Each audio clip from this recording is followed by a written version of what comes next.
Alô, torcida Chavante, estamos chegando novamente com o ChavaCast, mais um episódio do melhor podcast de futebol do mundo, afinal fala do Grêmio Esportivo Brasil. Eu sou o Pedro Henrique Krieger e não estou sozinho novamente. Comigo, Lucas Maffei. Presente, feliz e contente com a repercussão que tivemos até aqui. Olha aí. Também André Silva, bem-vindo, André. Olá a todos e todas, novamente, participando de mais um podcast do ChavaCast para falar sobre o nosso querido e grandioso Grêmio Esportivo Brasil. Que bonito. E Leon Sanguiné. Olá, boa noite, pessoal. Estou de plantão nesse feriado, tanto ontem quanto hoje, quanto amanhã, depois de amanhã também estarei aqui. Um pouquinho de dor nas costas, mas muito feliz de estar aqui com vocês. E no programa de hoje, além da grande entrevista com o Gustavo Papa, que você vai ouvir no final deste episódio, também vamos comentar sobre as últimas contratações do Brasil, as novas imagens aí da arquibancada da Neto, que demonstram o avanço aí da construção e a finalização da obra, e também sobre a possibilidade do Brasil na Copa São Paulo de Futebol Júnior em 2020, informação trazida pelo radialista Fernando Bonassa.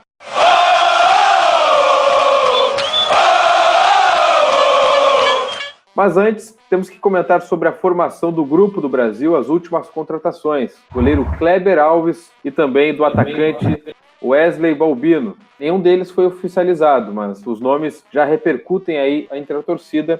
Eu quero saber de vocês, Lucas, esses nomes aí, o que tu acha desse novo goleiro e também desse atacante? Eu acho que o Brasil segue a mesma lógica ainda, né? O que não dá para dizer do Brasil nessa período de contratação é que o Brasil não tem um esquema montado. O Brasil tem esse esquema e está seguindo ele à risca, né, de contratar jogadores que disputam a Série B, no caso do goleiro. No caso, até onde eu sei, a informação que eu obtive foi terceiro goleiro, né, então isso me preocupa um pouquinho, porque ele já chegou com o peso de ser contratado para grupo, e isso quer dizer que o Carlos Eduardo não pode dar errado, né, porque se o cara já é contratado para ser do grupo, imagina a motivação dele, isso me preocupa. E quanto ao atacante, o Wesley, que deve chegar nos próximos dias, eu gosto do jogador que faça o salseiro pela ponta, e senti falta disso no Brasil esse ano, e espero que ele venha para agregar. André, já desse uma pesquisada aí sobre os novos jogadores, sobre os novos nomes, o que tu acha?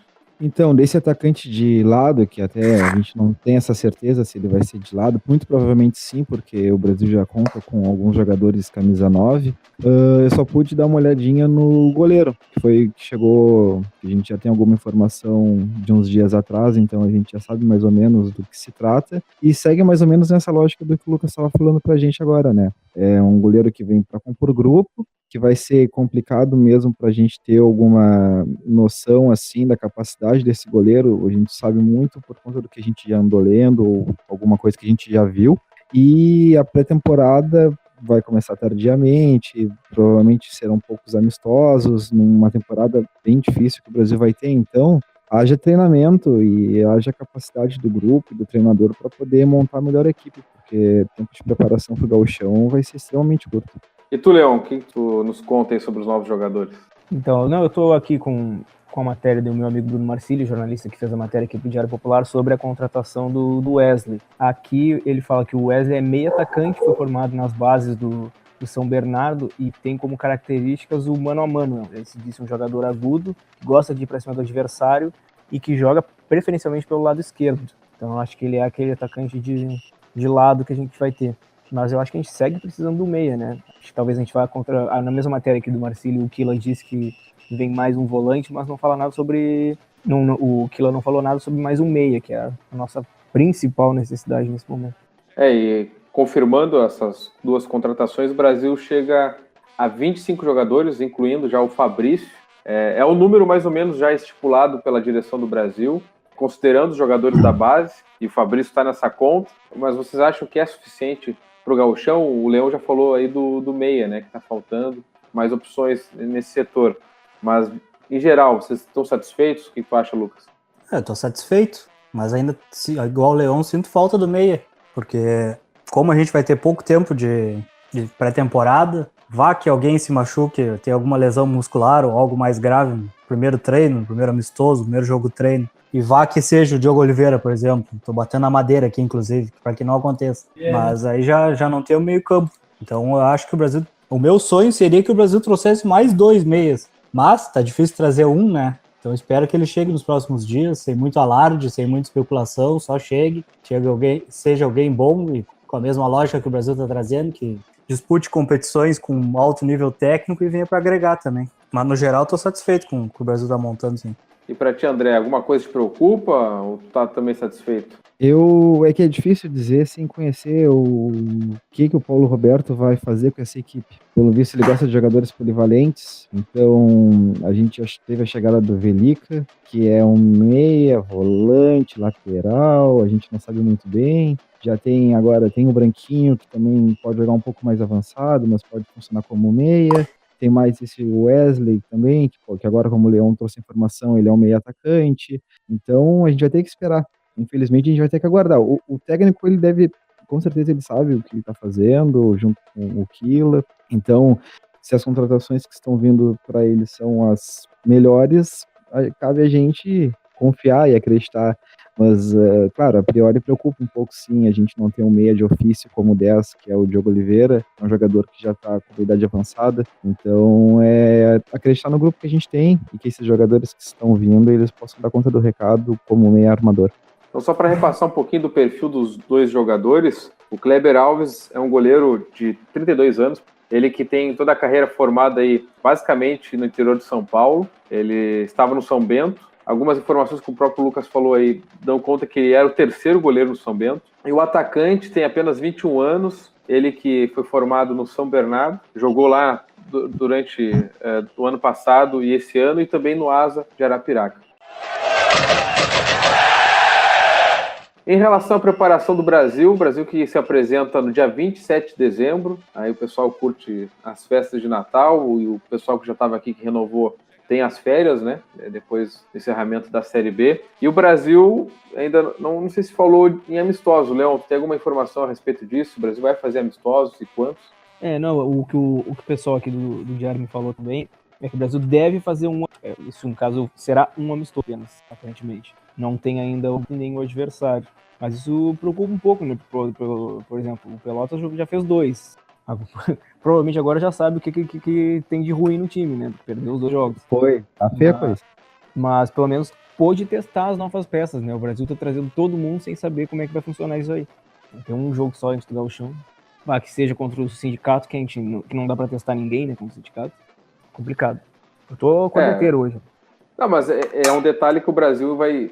É um problema que o Brasil vai enfrentar todo ano porque joga a Série B, né? Aí o campeonato dura o ano inteiro, termina ali em novembro, tem pouco tempo para se preparar. É um problema do calendário, na verdade, né? Calendário do futebol brasileiro. Afeta também, por exemplo, o Grêmio e o Inter, mas eles têm quantos elencos para utilizar?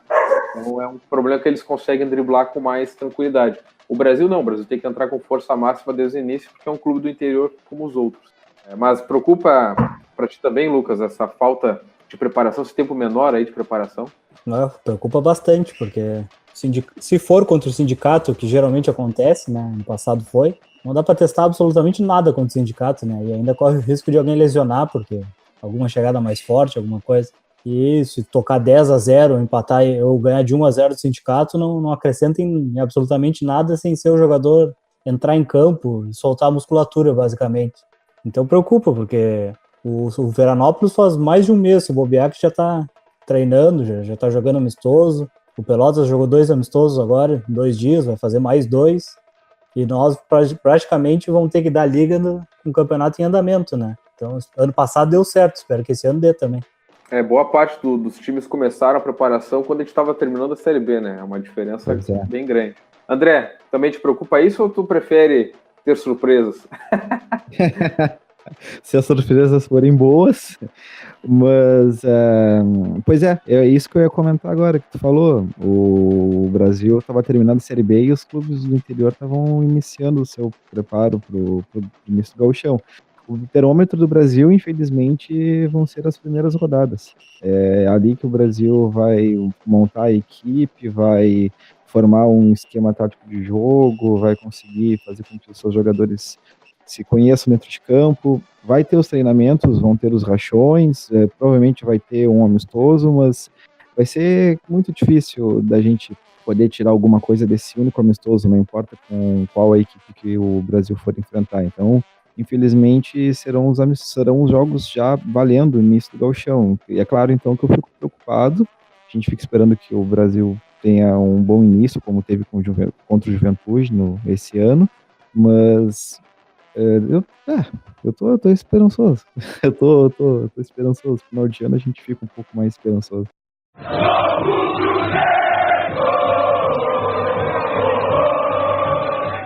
Vamos mudar um pouco de assunto, vamos falar em investimento em estrutura. Nos últimos dias na internet, o chavante aí, Antônio Luiz Munhoz, grande conhecido da torcida do Brasil, replicou umas fotos feitas pelo torcedor Francisco Guerreiro Gonçalves, da nova arquibancada da Neto, que mostra o grande avanço aí das obras. A promessa da direção do Brasil é já utilizá-la durante o Gauchão. O Munhoz até as titulou como Fotos Colírio, pela relevância que é liberar essas arquibancadas para o clube. E a pergunta que eu faço é um pouco polêmica, deixa aí nas respostas de vocês. Elas devem ser destinadas para as torcidas adversárias no Gauchão, especialmente aí o Clássico Brapel e também, eventualmente, a dupla Grenal? O que tu acha, Lucas? Eu digo que depende de como vai estar a questão da Juscelino. A ideia do Brasil é, assim que liberar a Neto, começar a desmanchar a Juscelino e já começar a obra lá, né? Então, se assim for, se o Brasil já tiver metade da arquibancada da Juscelino, por exemplo, desmanchada, eu não sou favorável à liberação da arquibancada toda da Neto para a torcida adversária, porque quem paga é a torcida do Brasil, né?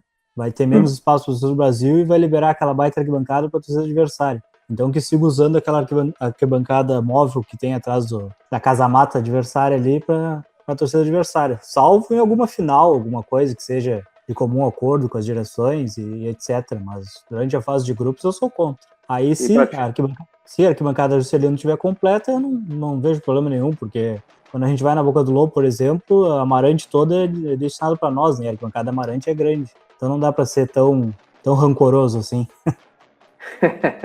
E para ti, André, qual a tua opinião?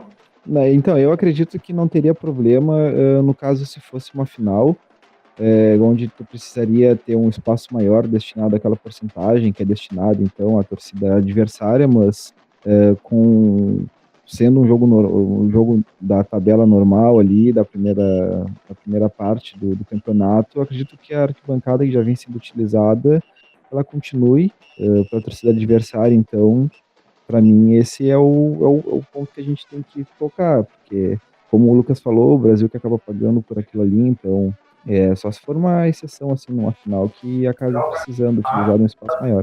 E para ti, Leão, tendo em vista que o Brasil recebe Caxias, recebe Pelotas, recebe Grêmio, qual é a tua opinião?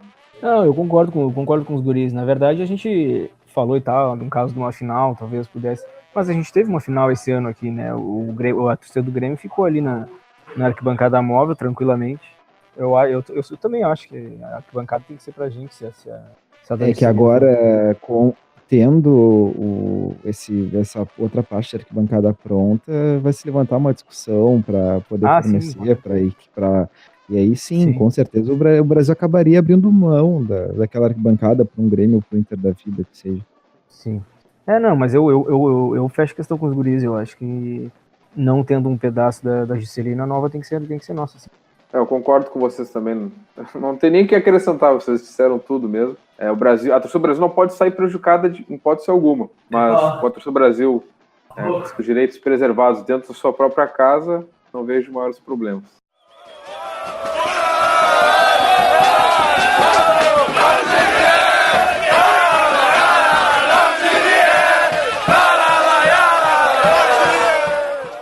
Uma das informações aí que animou bastante a torcida do Brasil foi a possibilidade do Chavante disputar a Copa São Paulo de Futebol Júnior em 2020. A informação trazida pelo radialista Fernando Bonasso. É uma competição bastante tradicional no estado de São Paulo, existe desde 1969. Pelo que eu vi alguns comentários, eu não tenho como pesquisar isso, não sei se vocês sabem, o Brasil parece que disputou uma única vez essa copinha. E é um momento muito especial para o clube de exposição, também de privilegiar a base, né? Com essa possibilidade aí sendo conversada, dessa possibilidade, são mais de 120 equipes que disputam a Copinha todo ano. O que vocês acham, Lucas? É uma boa para o Brasil, apesar de ter que se deslocar até lá, enfim, é uma boa oportunidade para a base rubro-negra? Não, uma coisa sensacional, né? Porque esse ano teve a Copa Ipiranga aqui no estado, né? Eu já senti falta do Brasil disputar essa Copa meio semelhante, né, mas com grandes times disputando, que foi aqui no estado. E a Copinha São Paulo fala por si, né, uma grande vitrine,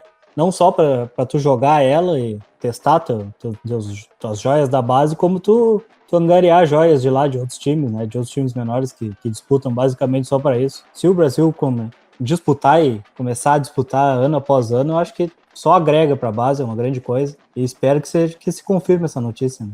E para ti, André, o que tu acha dessa informação? Eu acho interessante por conta do aumento da visibilidade do clube, como um clube gestor, e também como um acréscimo de repercussão dos jogadores, enfim. O que me preocupa é a gestão até o que eu falei antes, é a formação do clube gestor. O que mais me preocupa é como gestar isso. Porque o Brasil já está na Série B faz alguns anos e a gente vem faltando várias questões ao longo dos anos de questão de gestão de grana, de jogadores, jogadores que vêm se destacando na base, que não vêm sendo aproveitados dentro da equipe principal. Então, com a Copa São Paulo, o Brasil vai ter que pensar muito numa logística, vai ter que se modernizar cada vez mais, vai ter que se profissionalizar cada vez mais e também pensar como um clube que vai vender jogadores, que vai manter um vínculo com esses jogadores. Isso é o que mais me preocupa. Eu espero que o Brasil aproveite a vitrine da Copa São Paulo de futebol júnior, se ela ocorrer, como disse o Fernando Monassa, e que pense para frente, pense como um clube gestor e formador, que pense nos jogadores da base, que agregue para o clube, para o grupo principal, também possa vender e conseguir uma grana boa a partir da venda dos jogadores, também de contratar jogadores, joias que com certeza vão brilhar na Copa. Leão, e para ti, tu acha que só tem o Brasil a ganhar com essa possibilidade de participação na Copinha? É sempre muito importante dar rodagem para esse pessoal da base, né? A gente já conversou isso no programa anterior, mas eu, sinceramente, estou mais preocupado com o desmanche da base exatamente do que participações futuras. A gente perdeu essa semana o Eduardo, que foi um zagueiro que participou do título do Sub-19 agora, que já tinha uma rodagem em segunda divisão do Campeonato Gaúcho, já era um cara que quem viu ele jogando via um certo futuro, e o Brasil se desfez dele, ele já acertou com outra equipe. Então, na verdade, eu acho que o principal nesse momento é a gente ficar atento se continuaremos tendo base para os próximos anos, né? Esse que é o meu medo, né? Mais do que participar, acho que a gente está alguns passos atrás ainda. E eu estava dando uma olhada aqui, a Copa São Paulo de Futebol Júnior 2019 tem 4 clubes gaúchos, a dupla Grenal, o Juventude e o São José de Porto Alegre. Então a participação do Brasil também agrega até para a zona sul aqui do estado, voltar a participar de competições de base importantes, né? E de longe a Copa São Paulo de Futebol Júnior é a mais importante das categorias de base de todo o país. O Aimoré não participou? Não, o Aimoré participou neste ano agora, para 2019 tem 4 clubes.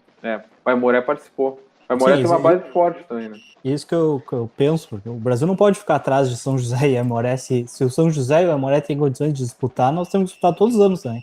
Então chegou o grande momento, a entrevista com o ex-jogador Chavante e atual auxiliar técnico Gustavo Papa, que nos respondeu a muitas perguntas, diga-se de passagem. Você deu um tempo aí do seu final de semana para nos responder. E a gente fez perguntas sobre o início da carreira dele até o encerramento também dessa carreira no Brasil. A primeira pergunta que a gente fez para ele foi como ele se transformou em centroavante e onde foi feita a sua formação. Cara, minha formação passou por várias escolinhas de futebol, né? Como meu pai trabalhava numa multinacional, era transferido meio que seguidamente de uma cidade para outra, eu treinava em escolinhas de futebol de salão, futebol de campo em várias cidades, mas acho que dos 5 anos até os 14, provavelmente, a minha formação foi no São Borja, lá na fronteira oeste do Rio Grande do Sul. E eu me tornei centroavante por causa do Alcindo Bugre, que foi um jogador também que atuou muitos anos no Grêmio, o pai do Zé Alcindo, que é esse último atleta agora que jogou no Grêmio, foi campeão da Copa do Brasil. Ele que me colocou de centroavante, até me ensinou muita técnica de cabeceio, usava a forca, que hoje em dia não se usa mais. Isso eu trabalhei bastante, fazia... acho que não sei se vocês estão familiarizados com essa questão da forca. A forca era uma corda assim, pendurada com uma bola, você ficava saltando para pegar o tempo de bola, para tentar alcançar o ápice o mais alto possível, né?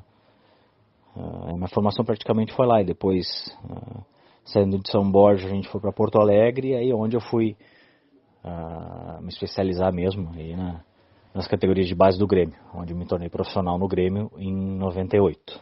Além do Brasil, né, que ele chegou aqui em 2012, o Papa passou por diversos clubes do interior do Rio Grande do Sul e também jogou na Alemanha. E a gente perguntou para ele, será que antes de 2012 o Brasil o procurou? O primeiro convite para mim vestir a camiseta do Brasil, vir trabalhar aqui, foi exatamente em 2012. Antes disso não havia tido nenhum contato, nem por parte da direção, por parte de ninguém. Infelizmente, né, porque eu já havia enfrentado o Brasil inúmeras vezes aqui, jogos decisivos, e via o poder que tinha o Bento Freitas, né, a torcida. E se você for perguntar para todo jogador que joga no interior, e mesmo outros jogadores que jogam em time grande, você quer fazer parte do espetáculo, né? E aqui a torcida dá um show à parte, você se sente atleta, né, vestindo a camiseta do Brasil. Mas como eu falei, o primeiro convite que veio para que eu trabalhasse no Brasil foi exatamente em 2012, após a chegada do Rogério. E de 2012 para cá, o Papa continuou no Brasil, se aposentou na Baixada, e a gente perguntou para ele por que ele resolveu encerrar a carreira, então, no Brasil. O Brasil tinha que ser minha última camisa como profissional, né? Não existia outro lugar para eu fazer esse encerramento, essa aposentadoria, né? Frente ao torcedor, estádio lotado, jogando um campeonato nacional. A decisão foi correta, e eu acho que a decisão de encerrar aqui no Brasil foi por tudo que a gente passou ao longo desses anos, né?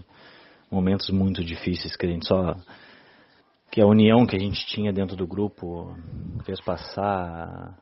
Isso foi sensacional, e eu tenho certeza que tomei a decisão correta. Eu gostaria de ter entrado no último jogo, né? No último jogo da carreira, mas não foi possível, mas mesmo assim eu fiquei bem feliz.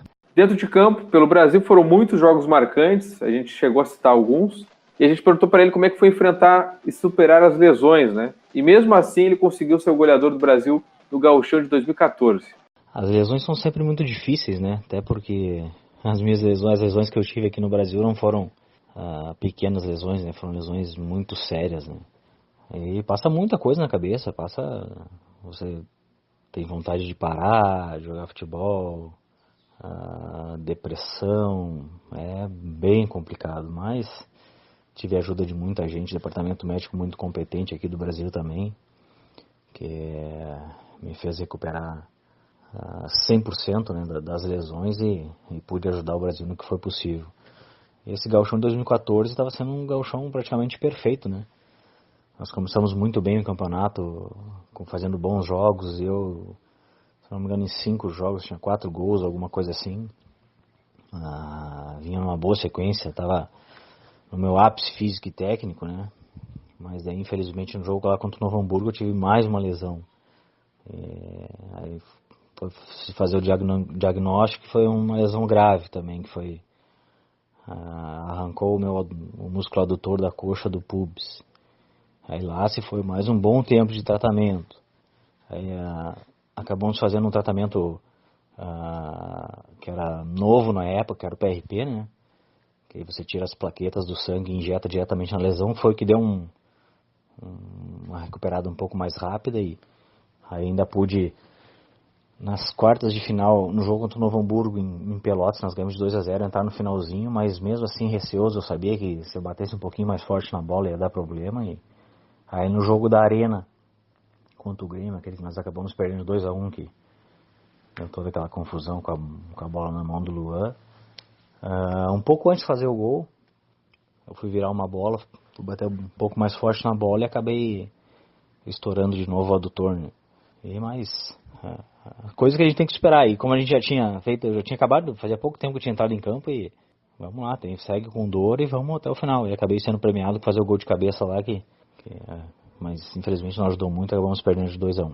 Brasiliense e Fortaleza, 2 ex-clubes do Gustavo Papa, foram adversários especiais do Brasil nessa história de acesso que o Brasil teve de 2012 para cá. e a gente perguntou para ele como é que estava o vestiário do Brasil antes dessas duas decisões, e também como é que foi a recepção da torcida em ambas as conquistas. Além disso, a gente perguntou também como é que foi jogar como defensor, né, praticamente, durante todo o jogo contra o Fortaleza, no Castelão, contra 64 mil pessoas. Começar falando pelo jogo do Brasiliense, né, por ordem cronológica. Não, aquele jogo foi um jogo tenso, né, porque o vestiário a gente estava tranquilo, relativamente tranquilo, né, mas complicou bastante a questão do calor, era muito quente em Brasília, lá em Taubatinga, né. O ar muito seco, e para ajudar, a gente entrou no vestiário, eles haviam soldado, havia umas janelas assim pequenas em cima nas paredes, assim, e eles haviam soldado as janelas para a gente não conseguir abrir. Então estava muito quente dentro do vestiário. Aí começa o jogo, lá eu joguei lá, né, então sei que é bem difícil, o campo é muito pesado, é difícil você correr lá. Até porque tem uma questão um pouquinho de altitude ainda, que muita gente não sabe, mas se eu não me engano, 1.100 metros acima do nível do mar, né? Não é muita coisa, mas já dificulta um pouquinho mais para quem não está acostumado. O ar muito seco, né? Aí começou o jogo, nós acabamos tomando os 2 gols. Aí foi bem complicado, né? Mas, felizmente o Martini estava numa tarde sensacional, fechou o gol, fez defesas importantes. O Nena acabou fazendo um gol importantíssimo, aquele gol do 2-1 que acabou levando a decisão para os pênaltis. Aí todo mundo sabe, né, o resultado que deu. Mas o impressionante mesmo foi ver a torcida atrás do gol. Porque havia, não sei precisar quantos torcedores do Brasil estavam lá, mas tinha muita gente. Era mais gente na nossa torcida do que a própria torcida do Brasiliense. Eles já não têm torcida, né, mas tinha muita torcida do Brasil. Isso foi de impressionar. E o retorno a Pelotas foi aquele negócio surreal, né? Nós chegamos, acho que desde de Camacô já tinha moto, carro atrás do ônibus. Foi um negócio impressionante mesmo. E o Fortaleza, o jogo do Fortaleza, esse é um jogo que eu vou carregar pro resto da minha vida, né? Porque no vestiário tinha aquele negócio, a gente sabia que não tem, hoje nós vamos subir, sabe? Porque a união que a gente tinha... tem algumas coisas que é difícil de explicar, porque a gente sabia que não, de hoje não passa. Hoje o acesso é nosso, pode ter 70 mil pessoas aqui que não vai ter jeito, nós vamos conseguir o acesso. E o jogo foi daquela maneira, né? A gente conseguia quase nem passar do meio de campo, só se defendendo. A equipe do Fortaleza muito boa, né? Uma excelente equipe. E eu queria ajudar da maneira que fosse, não interessa se fosse de goleiro, o que fosse, eu queria estar dentro de campo. Isso foi, o Rogério, não me recordo do tempo, colocou. Aí o Chara acabou sendo expulso, né, no final do segundo tempo, e eu acabei fazendo o lateral esquerdo ali, muitas vezes zagueiro. Isso é futebol. Minha carreira sempre foi assim, não me importava de deixar os meus interesses pessoais pelo bem comum, né? Isso é o que faz a diferença. Aí pude dar minha contribuição naquele jogo fantástico e conseguimos o acesso, e hoje estamos na Série B colhendo os frutos daquele jogo histórico, né? E a recepção, acho que se eu achava que contra o Brasiliense já tinha sido surreal, contra o Fortaleza, então acho que nós demoramos quase 5 horas para chegar da entrada de Pelotas até o Bento Freitas, e entrar no Bento Freitas lotado, a torcida gritando. Isso foi sensacional. Isso é uma coisa que eu vou levar pro resto da minha carreira. E ainda sobre o jogo do Fortaleza, você fica nervoso fora de campo, não tem como, né? Tem aquele frio na barriga, eu no banco, correndo para lá e para cá, fica aquele nervosismo, estádio lotado, mas o que eu acho mais impressionante e que eu acho muito legal isso no futebol, e tu tá nervoso lá fora, e a partir do momento que tu pisa dentro de campo, passa tudo, sabe? Aquela angústia, aquela pressão que tu sente, some, desaparece, e aquilo, poxa, eu nasci para fazer isso, né? Esses jogos assim que dá gosto de ter sido um atleta profissional. Sobre o Clássico Brapel, onde o Papa fez gols, a gente perguntou para ele como é que é fazer gols no Clássico, como é que é vivenciar esse momento.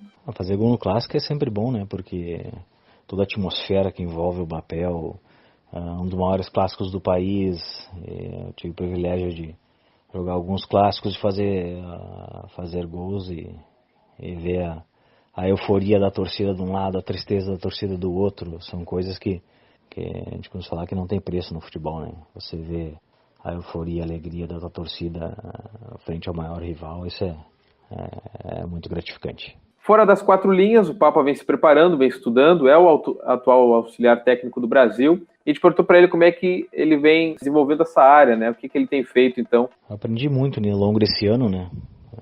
Praticamente um ano nessa nova função. Tive o privilégio de trabalhar com grandes profissionais aqui dentro do clube, tanto treinadores, auxiliares técnicos, preparadores físicos.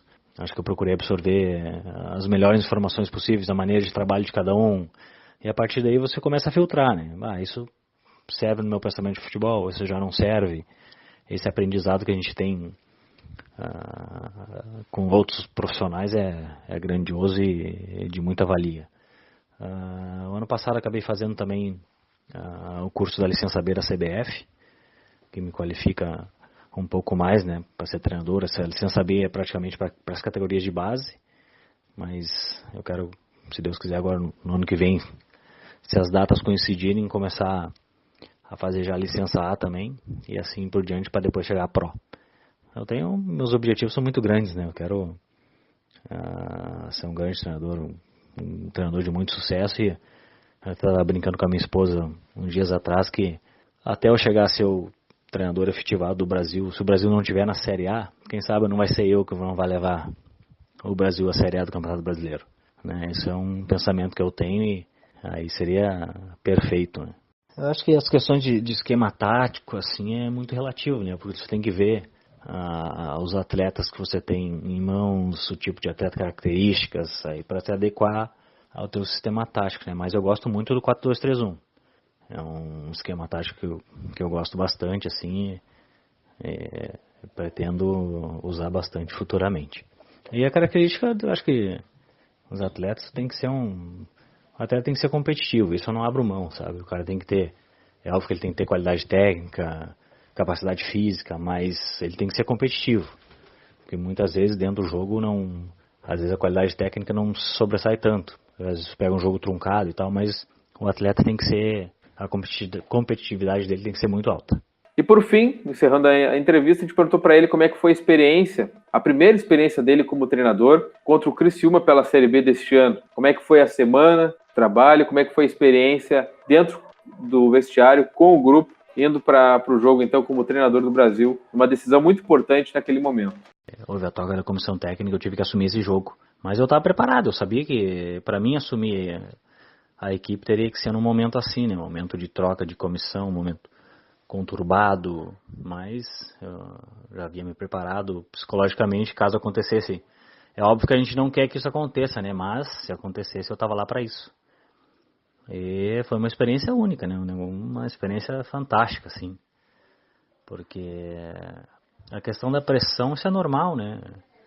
Você lidar com pressão. Tem gente que sente a pressão e acaba não fazendo as coisas naturalmente, né? Comigo é o contrário, tanto como atleta e nessa situação que eu tive que assumir também, creio que me saí muito bem.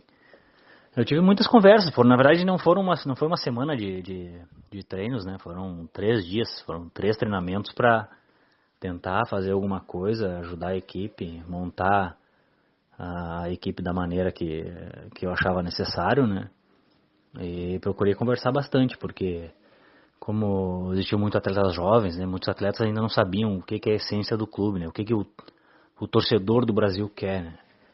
E eu procurei explicar nessas conversas que às vezes o torcedor do Brasil não quer aquela jogada de efeito, ele quer que o jogador, a partir do momento que perde a bola, ele dá a vida para recuperar. Aquele jogador que corre atrás, que luta, e que o torcedor do Brasil quer se enxergar dentro de campo, né? Ele quer se enxergar no atleta lá dentro, aquele atleta que está tendo a oportunidade de vestir as camisetas, ele quer que ele faça tudo para que a equipe vença, né? Eu procurei explicar algumas coisas, algumas situações assim, né? Nessa questão, alguns atletas receosos, questão da vaia, que a gente podia entrar em campo sendo ser vaiado e tal, perder uma bola. Eu falei que agora era o momento para ter personalidade, né? Agora era o momento que para ver quem é quem, né? Aquele atleta que não se esconde do jogo. E eu falei que muitas vezes, o que vai acontecer? No primeiro lance, se for para dividir, tu divide, rasga e joga o cara lá no lombrado, acabou. Tu vai ganhar a torcida vai nos empurrar do primeiro minuto até o final. E foi exatamente o que aconteceu. Foi um jogo fantástico, assim. Pra mim foi... Acho que eu vou... Meu primeiro jogo como treinador, né? Oficialmente como treinador, e com certeza vai estar gravado na memória pro resto da minha vida. Então agradecer ao Gustavo Papa aí pelas respostas bastante detalhadas. Guris, o que vocês acharam aí do Papa com as respostas dele, né? Lucas? Sensacional, né? O Papa é uma grande pessoa, orgulho de ter assistido ele com a camisa do Brasil e ter se aposentado com o Brasil. Espero que quando for a hora, o Papa se torne treinador do Brasil. E se ele quiser mandar uma camisa do Brasil para mim, ele pode mandar, sinta-se à vontade. E André, alguma coisa aí das respostas te chamou a atenção? Me chamou a atenção a forma com que ele trata com carinho o clube e a torcida. Ele é um cara que influencia por demais os jogadores da base e também os jogadores que vão chegando no clube. Ele é aquele cara que vai ser a vitrine ali, ele, o Cirilo. Serão pessoas que vão mostrar o clube para os jogadores, que vão falar da história do clube. Então, os jogadores com certeza se sentem e vão se sentir cada vez mais motivados tendo o Gustavo Papa como auxiliar deles, né? Leão, para ti o Gustavo Papa é um ídolo do Brasil por tudo que fez nos últimos anos? Cara, eu tenho uma história legal, na verdade, que eu sempre lembro. Um dos últimos jogos do Brasil na Série B de 2017, do ano passado. Aqueles jogos que foi muita gente no final, que o Brasil praticamente deixou o pessoal entrar, tava precisando, né? Tinha duas criancinhas do meu lado ali no jogo, e elas estavam assim, muito felizes, porque ali na arquibancada da Nova, os reservas eles ficam aquecendo bem, bem perto ali, né? E elas estavam muito felizes dos jogadores estarem ali e tal, e elas sabiam simplesmente só o nome do Papa e do Cirilo, eram os dois jogadores que elas sabiam o nome. Tinha todos os jogadores ali, inclusive o Papa e o Cirilo naquele ano não tinham sido titulares, jogaram um pouco aquele ano. Alguns jogadores que estavam no banco naquele momento haviam jogado mais, e elas só sabiam o nome deles dois, e na verdade também porque só quem dava bola para elas era eles dois. Então acho que isso responde a pergunta, né, se o cara é ídolo ou não. A pessoa tem que se fazer ídolo também, né? E pra mim o Papa é um cara que sempre soube se fazer ídolo dessa forma, e eu gosto muito dele. Eu concordo. Agora, agradecer também o Papa novamente pelas respostas, né?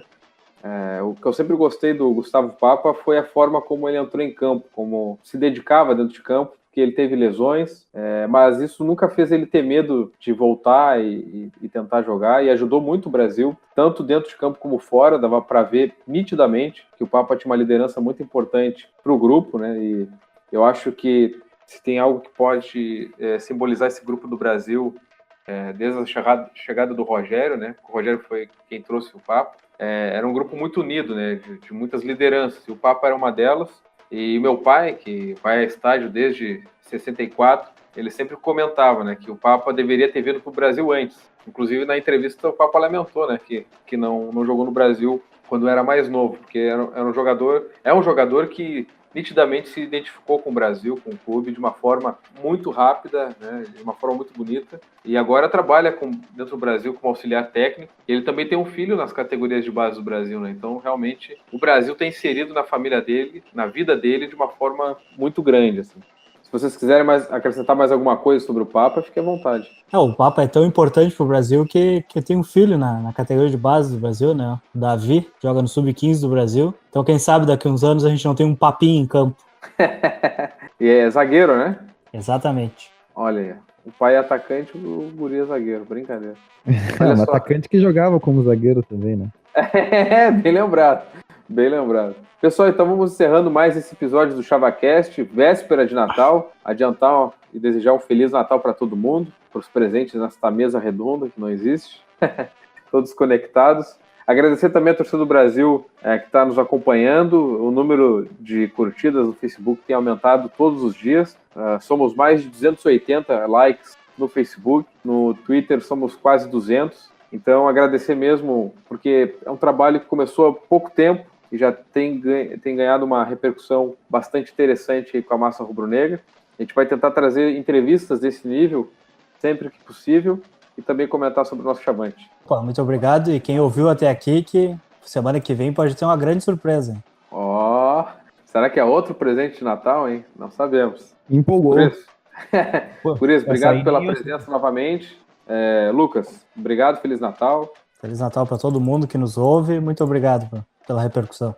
André, obrigado novamente pela presença e que o bom velhinho te leve bons presentes.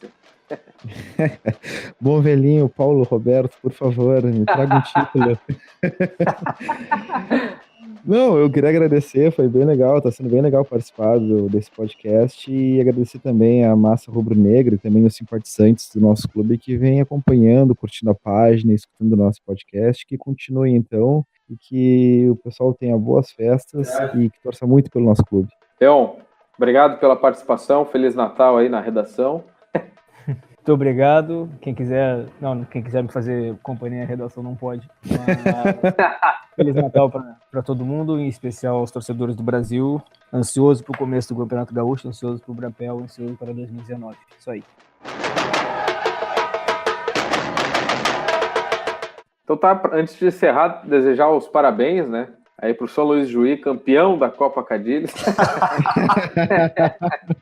E com essa informação encerrar nosso programa, né? Com o hino do São Luís Juí. Sim, não vai dar zebra, hein? Vai dar zebra, hein? Por que, gurizada? O que é isso? Não, porque parece que o Pelotas foi convidado para a Copa só para decidir o campeão. Pra ver quem é o mais salvo. Foi para carregar a taça ali pra gurizada. Pô, que bonito. Então tá, voltamos semana que vem. E quem sabe, uma grande surpresa. No noroeste do estado, o pessoal tem a cultura de carregar na charrete o campeão, né? Será que o Pelotas carregou o São Luís na charrete hoje? Fica aí o questionamento. Então, com essa a gente se despede. Até mais, pessoal. Luís avante, alvirrubro guerreiro, a nossa torcida inflama este Rio Grande inteiro.